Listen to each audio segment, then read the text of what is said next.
Diusahakan sekali karena jelas soal susulan dengan utama itu tidak sama, mungkin juga lebih susah dari yang utama. Karena kan pastinya sudah dapat gambaran ya soal dari teman-temannya, makanya tingkat kesulitannya juga agak berbeda. Baik, soal yang utama itu tentang pekerjaan ya. Bisa saya contohkan wujud soalnya seperti apa? Lapangan pekerjaan. Ya, biasanya saya kasih ilustrasi, gambar, pelan, terus kalian minta untuk menentukan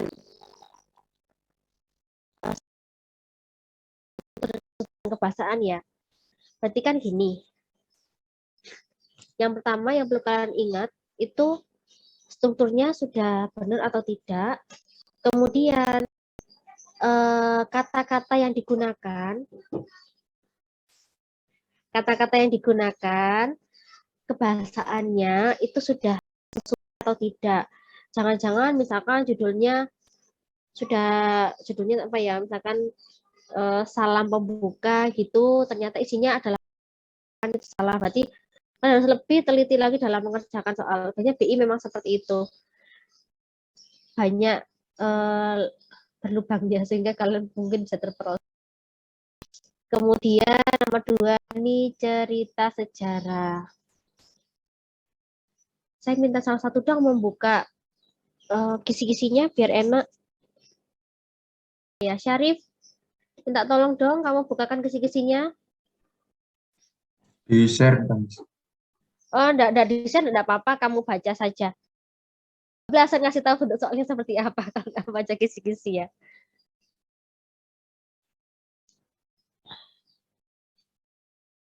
Nomor 2, ciri kebahasaan cerita dan novel sejarah. Benar, berarti ciri kebahasaan. Apa saja sih ciri novel sejarah itu atau cerita sejarah?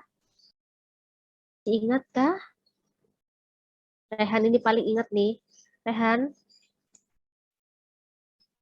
Oh iya, Syarif, kamu buka pakai laptop kah itu? Miss. Oh iya, kamu bisa kok sambil buka pakai Google Doc, terus langsung kamu isi, kamu mungkin punya catatan dari penjelasan saya hari ini, langsung kamu isi di situ juga enggak apa-apa. Oh iya, Miss. Pakai Google Doc enak, nanti bisa buat bahan belajar. Rehan mana nih orangnya? Apakah enggak ada ih, Rehan? Karena saksinya ya, Rek, ya, Rehan tidak ada di layar ya, Rek, ya. Nih, Rehan nih. Tuh, enggak ada kan, Rehan kan? Biarin aja. Oke, saya bukakan materinya, saya bukakan di kemarin yang saya share.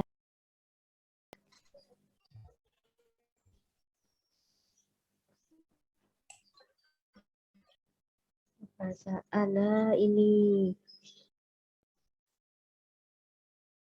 Rehan kemana ya?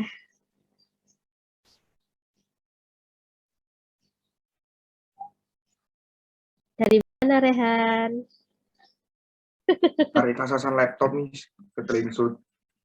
Oh, mati laptop saya, Miss. Oke, ini ciri kebahasaan teks sejarah atau novel sejarah. Ada 7 ya. Ini kalimat tidak langsung. Kalimat langsungnya dimasukkan ke dialog ya. Makanya kemarin yang saya bilang latihan soal yang nomor 2 itu, saya kalian ini namanya teks apa ya, jangan dijawab itu adalah teks dialog, karena dialog itu ada di berbagai teks, tidak ada di semua teks, tapi ada di berbagai teks ya, novel, cerpen, dan sebagainya gitu. Kemudian ada kalimat bermakna lampau jelas, karena ini adalah sejarah, pasti mengandung kalimat yang bermakna lampau pada masa itu, dahulu, yang lalu, dan sebagainya. Kemudian ini ada kata sifat, karena kan di dalamnya ada tokoh.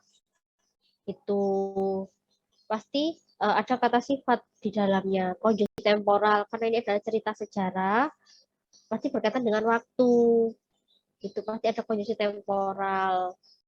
Kemudian ada verba. Nah, ini beruntung nih untuk verbanya, dua-duanya masuk, verba mental dan verba material. Mungkin ada yang masih bingung verba mental itu apa, material itu apa. Yang kalau berkaitan dengan aktivitas fisik itu namanya verba material. Kalau berkaitan dengan aktivitas pikiran, perasaan, itu maksudnya apa? Tingkah laku gitu.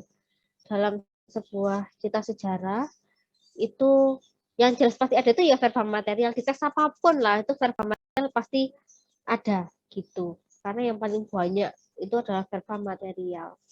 Coba saya carikan ya contoh verba. Ini kok verba sih?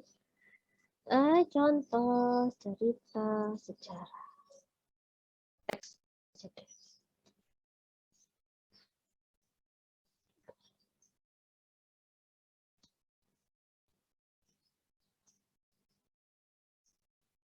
Kita ambil dari Brilliant.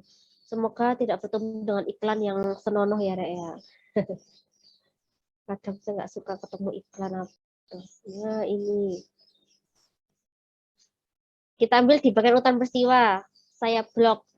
Nah, kira-kira di sini jadi kebahasaan yang muncul apa? Ada nggak sih konjungsi temporalnya? Kita sambil belajar Setelah itu. Hah? Setelah itu. Setelah itu, kalimat kedua ya. Oke, sip. Ke verba mental ada enggak?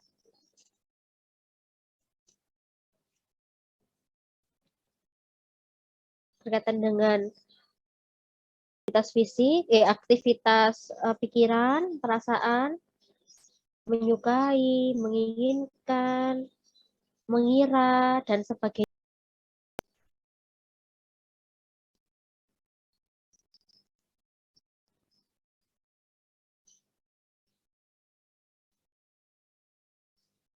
Alvito, nemu enggak kamu Alvito? Verba mental.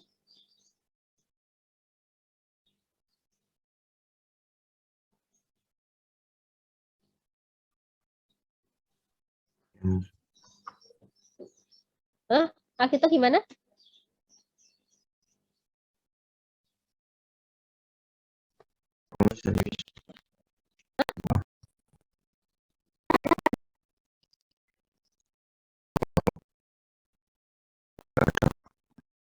Ya, tidak ada kalau yang mental material.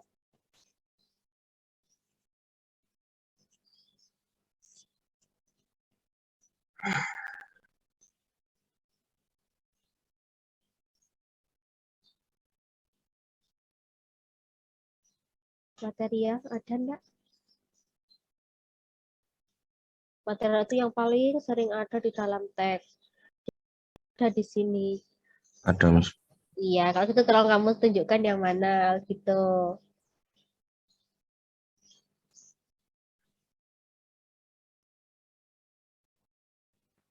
Yang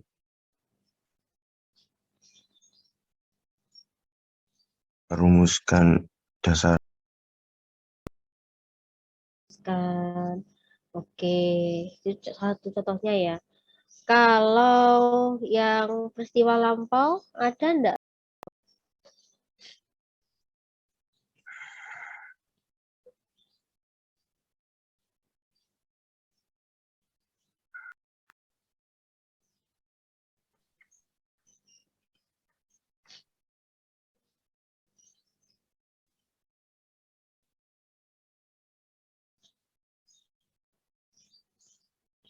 Kalau di bahasa Inggris tuh biasanya yang ada ego-egonya gitu loh. Bahasa Indonesia gimana? Ada enggak ini?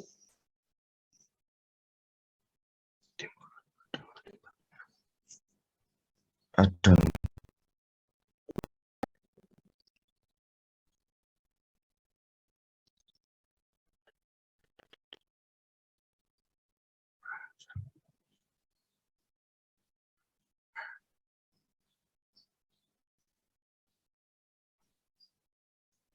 eh,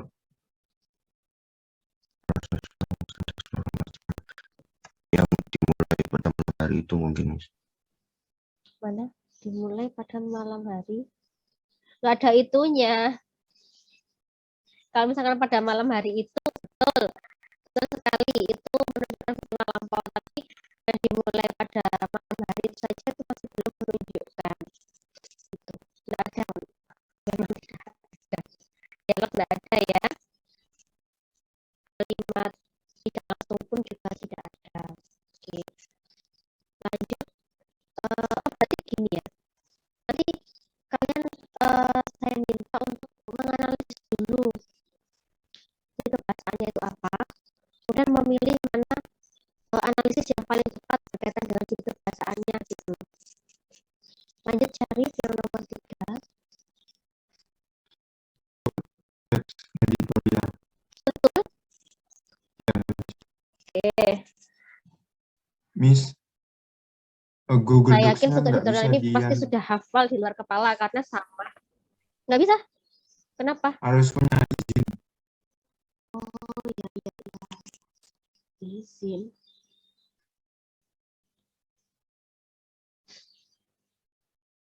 Bentar ya, saya cek dulu ya.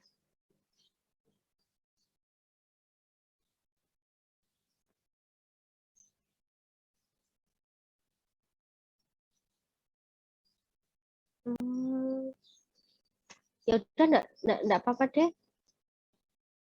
Sebentar saya coba buka di laptop saya ya. Bisa nggak sih?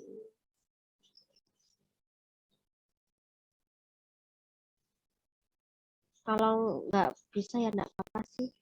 Bisa dituliskan. Ini saya kok bisa ya? Enggak apa-apa deh. Bisa kamu download terus kamu ketik sendiri juga enggak apa-apa. Cuma untuk memudahkan belajar saja kok. Daripada nulis di Word yang lain gitu loh maksud saya. Oke, saya lanjutkan ya. Untuk struktur editorial ini kan sama seperti strukturnya teks kritik, esai, sama ya. Hanya ada 3 struktur. Itu yang pertama adalah apa? Abraham Ade.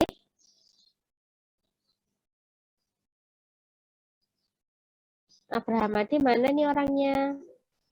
Ya, Miss. Nah, teks editorial sebenarnya dibuka dengan apa?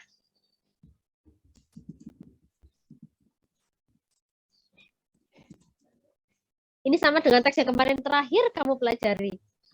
Ada 3 bagian. Pengenalan isu. Hah? Pengenalan isu. Pengenalan isu. Atau disebut sebagai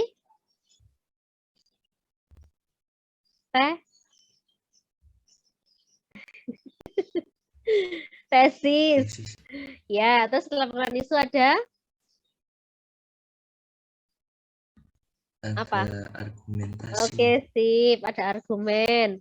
Selanjutnya, penutupnya berupa Penegasan ulang. penegasan. Nah, yang biasanya ada di apa itu namanya? Di pengenalan isu ya tadi ya, pengenalan isu atau di tesis, teks editorial itu harus ada apa saja. Biasanya ada 2 hal yang harus memunculkan itu. Apa itu yang menjawab? Mayang? Ya, Miss. Apa yang harusnya dimunculkan di bagian tesis, teks editorial? Saya lupa. Nah, tadi sudah disebutkan Ade Kan mengenalkan isu gitu ya, Miss. Ya, berarti tentang latar belakang terjadinya. iya memperkenalkan isu. Masalah apa sih yang mau kalian bahas? Kan nggak mungkin kalian itu mau berpendapat tentang sesuatu tapi tidak menyebutkan dulu apa sih yang mau dibahas gitu kan. Setelah itu kan harus menunjukkan keberpihakan kalian. Kan sudah harus menunjukkan sikap kalian. Sikap kalian terhadap isu itu bagaimana gitu. Ada di pihak yang mana, mendukung yang mana, itu sudah harus dimunculkan di bagian tesis Karena itulah yang menjadi kita memberikan argumen di bagian isi gitu. Jelas di argumen berarti pendapat pendapat kalian yang berkaitan dengan sikap kalian terhadap masalah itu bagaimana. Kemudian oh iya, terkait dengan argumen, ada berapa jenis argumen, Rek? Ada berapa, Maya? 4 apa 5? Kalau nggak 4, 5 Ya, misalkan saya tanya gitu kok kamu. bisa 3 misalkan harapan kritik,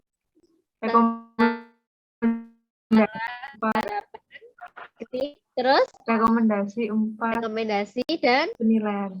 penilaian, betul, ada 5 itu. Dipelajari ya, 5 itu pasti nanti ada yang muncul, entah salah satu, entah beberapa, pasti muncul di beberapa soal. Jadi jangan sia-siakan untuk menghafalkan itu. Nanti juga muncul kok. Jangan khawatir. Kemudian ini nomor berapa sekarang? Fakta dan opini ya. Aduh, nggak perlu kita pelajari ya. Sudah bolak-balik kita pelajari yang nomor 4 ini. Fakta dan opini ya, nanti seperti biasanya kalian saya berikan satu cuplikan teks, paragraf mungkin. Terus kalian saya minta untuk menentukan fakta atau opininya itu apa gitu. Misalkan kalian bingung, Miss, kalau misalkan tidak ada tanda-tanda, tidak ada, misalkan itu opini ya, tidak ada tanda-tanda kalimat relatif, tidak menunjukkan itu sudah pernah terjadi atau belum. Jadi yang khas itu loh, misalkan kemudian ada yang memberikan pendapat yang menggunakan kata sebaiknya, seharusnya itu harus gimana, menentukan yang mana itu fakta atau opini gitu kan.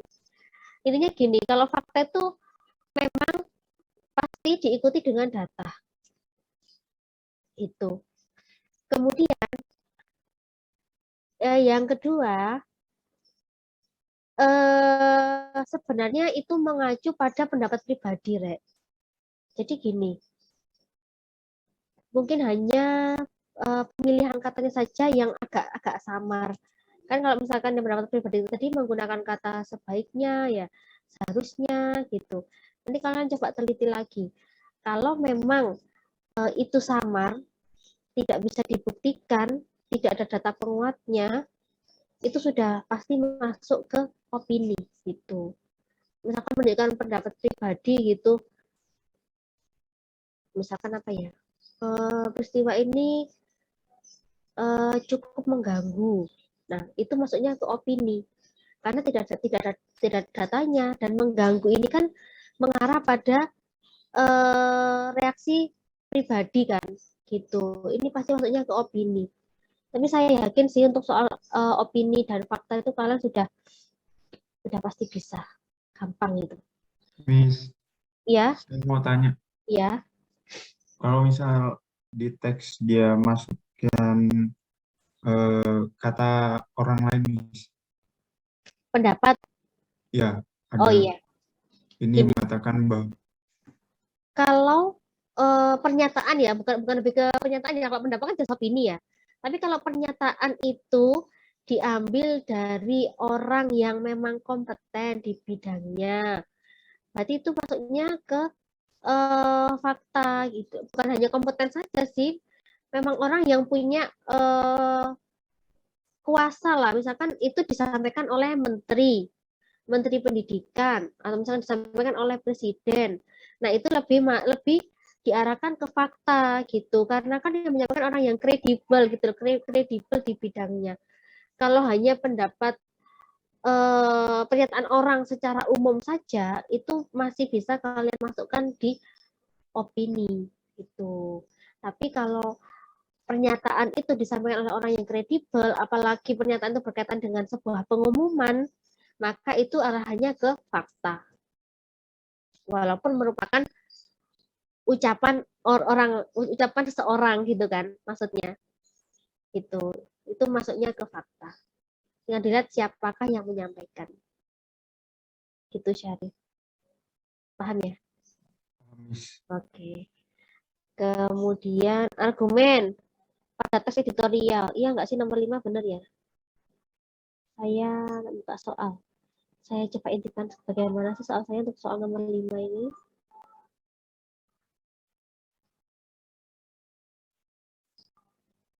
Pernyataan. Oh iya, nanti ada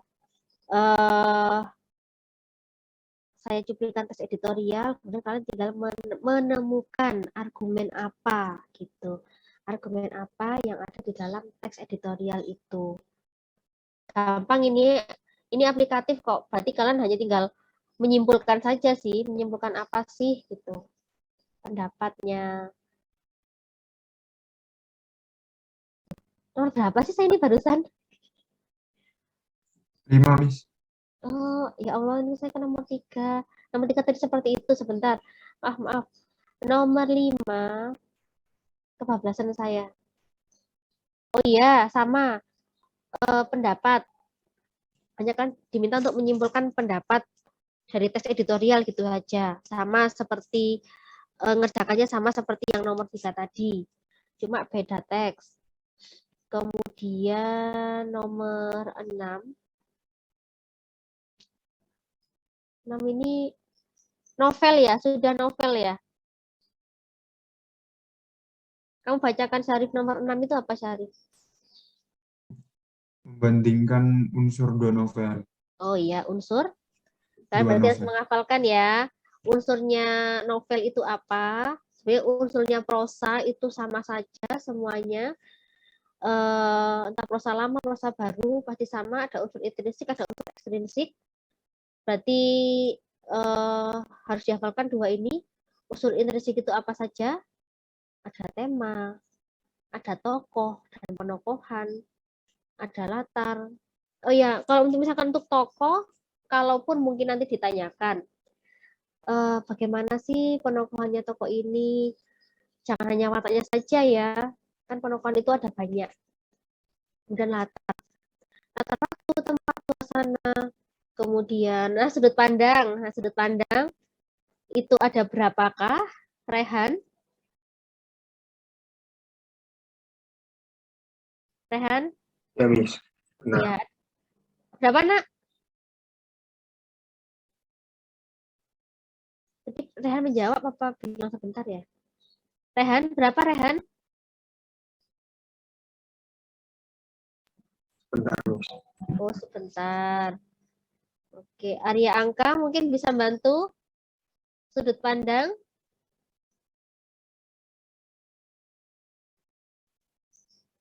Arya Angka, mana nih kok nggak respon nih? Kamu tidur ya Arya Angka ya? Sudut pandang ada berapa Arya Angka? Enggak, Ada berapa? saya lupa, Miss. Jangan sampai lupa, minggu depan sudah ujian ini kita. Sudut pandang itu ada 2 ya. 2 itu apa saja Arya Angka? Orang pertama, orang ketiga. Oh, Yang betul itu. sekali, ya betul sekali. Nanti juga ada kok soal tentang sudut pandang, jangan khawatir.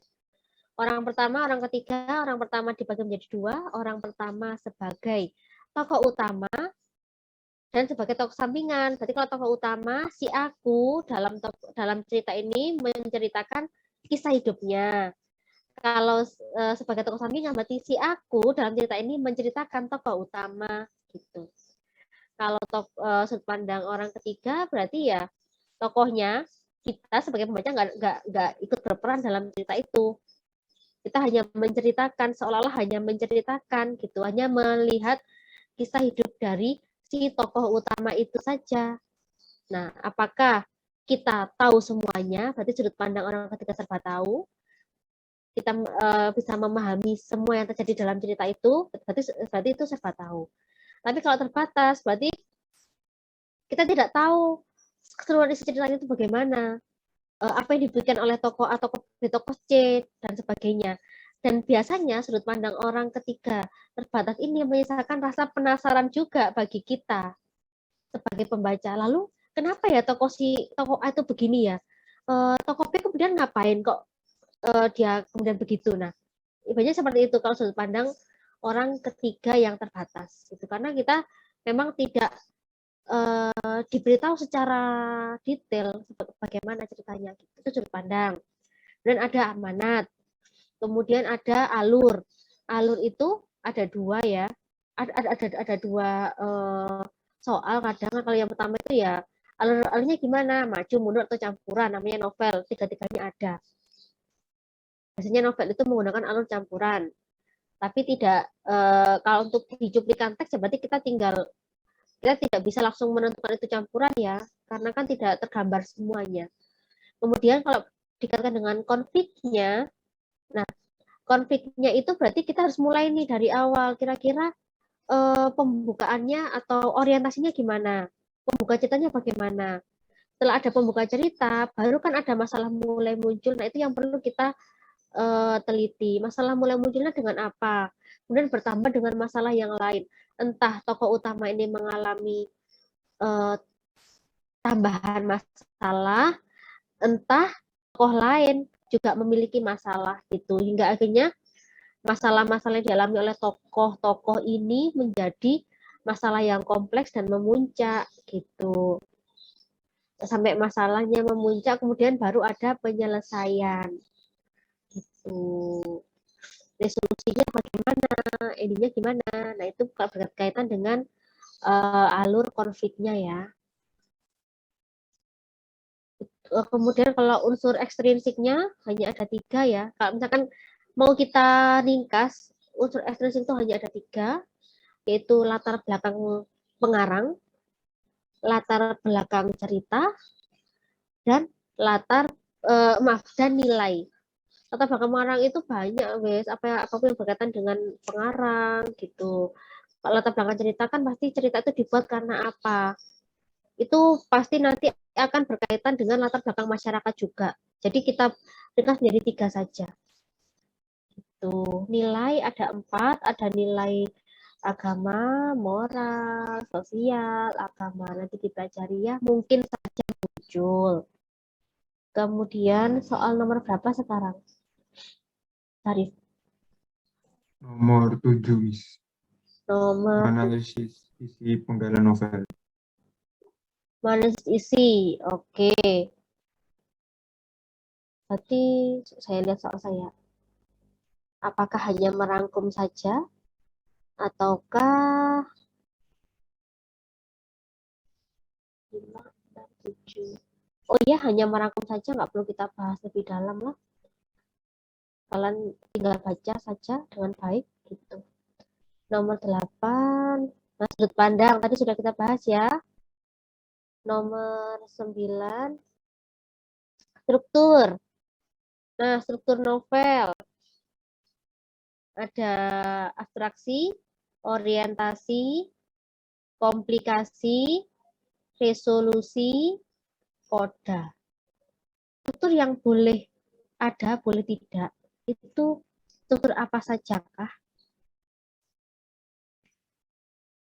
Sheryl Syafa? Masih ingatkah engkau? Bagian yang boleh ada, boleh tidak dalam novel, dalam struktur novel. Mana nih Sheryl Syafa? Silakan diaktifkan kameranya.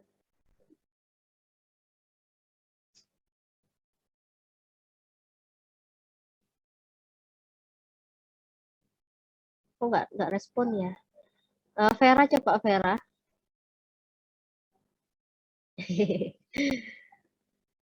Bisa langsung diaktifkan tuh mikrofonnya.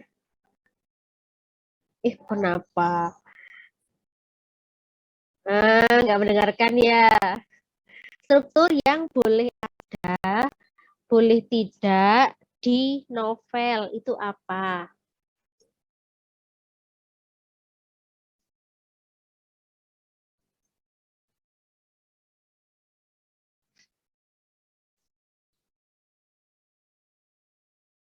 Apa nih, Vera?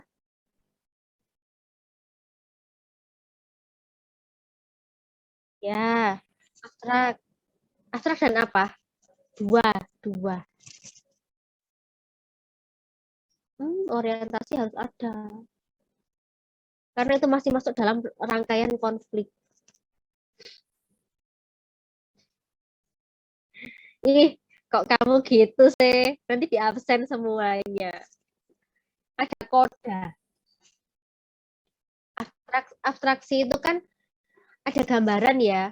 Entah itu gambaran konflik, entah itu gambaran ending ceritanya seperti apa, gitu. Pokoknya gambaran tentang apa yang ada di dalam cerita disampaikan di awal itu namanya abstraksi. Itu boleh ada boleh tidak karena tidak termasuk di keseluruhan alur konflik cerita. Sama dengan koda. Koda itu juga gitu. Koda itu kan berisi pendapatnya pengarang secara pribadi kan. Jadi boleh ditiadakan, tidak masalah. Itu Miss, ya. prolog, prolog sama abstraksi sama apa beda? Wujudnya abstraksi itu kan bisa bisa macam-macam. Bisa berupa prolog seperti itu. Atau bisa berupa hanya apa ya? Satu paragraf saja. Ada kadang abstraksi bisa satu bab. Jadi bisa saja prolog itu berupa abstraksi. Pokoknya kalau itu memberikan gambaran tentang apa yang terjadi di dalam novel, kadang dengan gambaran itu kan membaca akan penasaran nih. Nah, itu masuknya ke abstraksi. Karena suatu masalah kan tidak mungkin langsung dimulai dari masalah puncak dulu kan. Harus ada gambaran awalannya gimana, gitu masalah mulai memuncaknya gimana. Dengan berbagai alur yang digunakan, entah itu alurnya maju atau mundur ataupun campuran gitu. Tapi pasti dimulai dari awalnya dulu. Gitu. Itu saja. Ketika Anda memahami konsepnya dari tiap struktur, kalian tinggal menebak apa itu. Nah, nomor 10 majas ya. Sudahkah kalian menghafalkan majas? Ini saya berikan gambaran wis. Majas itu kalian pelajari yang golongannya majas, personifikasi, metafora, dan ke bawah itu kalian pelajari ya. Yang penting belajar banyak-banyak. Nomor 11. Oh iya, kalimat baku, tidak baku ya. Itu tidak hanya baku tidak bagus sih, mungkin efektif atau tidak gitu loh, yang tidak sesuai dengan ejaan. Berarti ini sudah berkaitan dengan artikel ya. Kira-kira gitu, ada nggak kata yang tidak baku atau kata yang menyebabkan suatu kalimat itu tidak efektif, yaitu kemudian nomor 12 sama argumen. Kita banyak sekali soal tentang argumen, Rek. Pendapat, argumen. Entah itu menyimpulkan argumen atau memberikan argumen yang sesuai dengan isu atau konteks yang sedang dibahas gitu. Itu ada di nomor 12 dan di nomor 14. Nomor 13 itu struktur ya, strukturnya artikel. Nanti bukalah di GC strukturnya artikel, atau kalau mau sekalian latihan soal, nanti kalian bisa lihat di tugas yang kalian kumpulkan di pertemuan semester 1 pertemuan 13. Berapa ya? 11 sampai 13 lah, coba kalian cek di situ.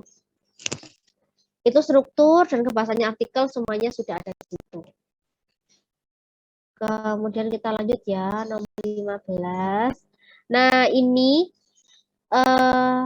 ciri kebahasaan dalam teks sejarah. Tadi sudah sempat saya share ya. Nah, nanti saya tunjukkan satu buah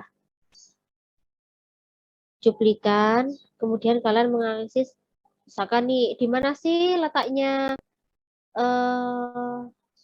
paragraf material, di kalimat keberapa letaknya, seperti itulah. Ada gambaran ya, seperti apa soalnya. Ini yang saya bahas di soal utama ya.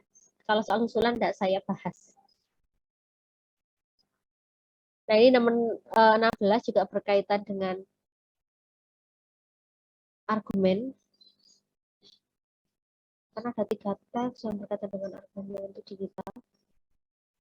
Nomor 17, kritik. Berarti nanti kalian saya berikan cuplikan novel ya. Entah itu novel atau cerpen, sebuah karya gitu deh. Kemudian kalian menuliskan kalimat kritik. Ingat, kritik itu tidak hanya kekurangannya saja, karena ini adalah teks kritik. Berarti kritik itu bisa berupa kelemahan atau kelebihan gitu. Jadi kalau misalkan nanti kalian menemukan soal mana nih kritiknya gitu, ternyata loh kok isinya kok kelebihan, berarti kritik dong, itu jangan langsung disalahkan, tapi kalian timbang-timbang dulu itu. Kemudian kritik berarti bisa penilaian kelebihan atau kekurangan. Kemudian yang kedua harus sesuai dengan teksnya gitu. Nanti sudah bagus benar itu penilaian kelebihan, tapi ternyata nggak sesuai dengan teks. Nah itu kan juga salah ya. Kemudian nomor 18 itu sudah soal AKM, ada infografis esai. Infografis esai yang kemarin saya tugasin kalian itu loh, Rek. Nah, seperti itu. Itu saya minta kalian untuk menentukan pernyataan yang sesuai dengan infografis itu aja. Gampang kan? Ini aplikatif. Kalian nggak perlu belajar, bisa ini yang nomor 18. Kalau yang nomor 19, ini argumen. Argumen yang sesuai dengan infografis. Manakah yang paling sesuai? Itu. Berarti argumen itu bisa berupa 5 tadi ya, bisa berupa penilaian, bisa berupa prediksi, saran, dan sebagainya. Ini 2 saja ya. Kemarin tuh saya ngoreksi, pokoknya kalau untuk yang AKM, benar salah, kemudian pernyataan yang sesuai, itu cuma 2. Kemarin ada yang 3 pernyataan dibetulkan jelas salah ya, nilainya berkurang kalau gitu. Kemudian nomor 20 ini surat lamaran pekerjaan, gampang lah. Kalian misalkan saya minta untuk menjodohkan gitu, bagiannya penutup surat itu yang betul yang mana sih, bagian pembuka surat itu yang mana sih, gitu aja. Isinya surat itu yang mana, gitu aja. Hati-hati menentukan jawabannya. Sekarang kita ke soal esai. Ini soal yang sering saya munculkan ya di di soal-soal ujian-ujian. Saya beri kalian satu ilustrasi, kemudian kalian saya minta untuk menentukan, entah itu menentukan pembukanya, menentukan penutup surat lamaran pekerjaannya, atau isinya gitu. Kalau yang nomor 22 itu sebentar.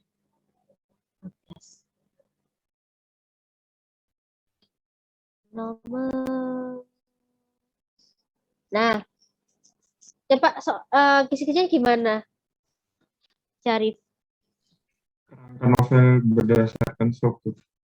Oh iya.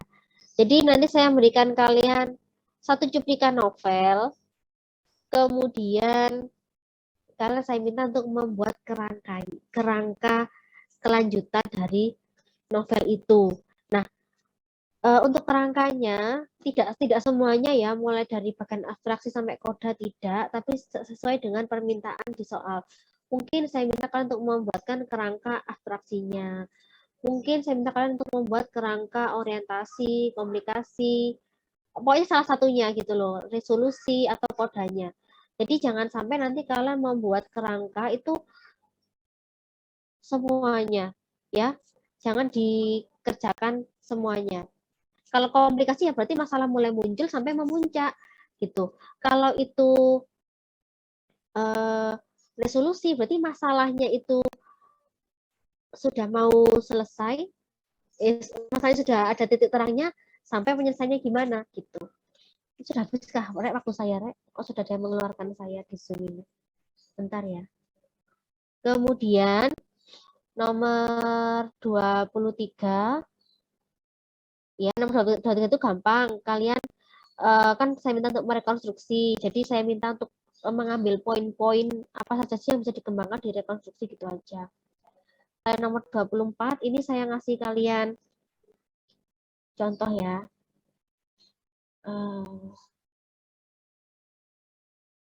Sebentar.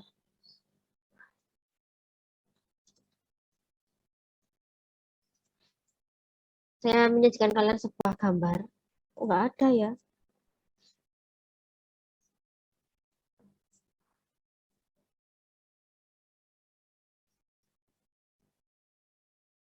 Oh ini komik-komik. Sebentar, nah, ini ada komik editorial. Nah ini misalkan ada komik editorial di sini. Saya minta kalian untuk memahami dulu nih, ada isu apa di sini.